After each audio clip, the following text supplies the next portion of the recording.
Assalamualaikum guys. Okey, kali ni saya nak menceritakan tentang kepentingan insurans kepada pembantu rumah.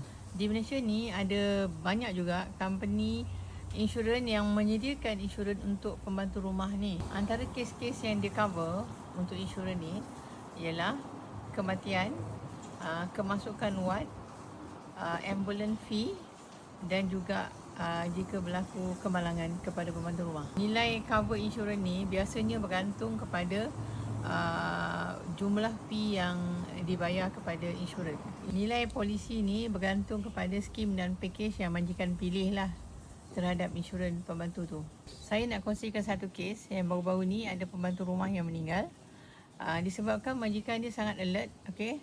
Ada beli insurans untuk pembantu rumah. Jadi urusan untuk penghantaran pulang ke jenazah ke Indonesia dan juga urusan lain berjalan lancar. Okey, yang beruntungnya ahli keluarga arwah pembantu rumah ni dapatlah sedikit pempasan dan bolehlah mereka meneruskan penghidupan. Okey, of course kita tak minta perkara ni berlaku kepada pembantu rumah.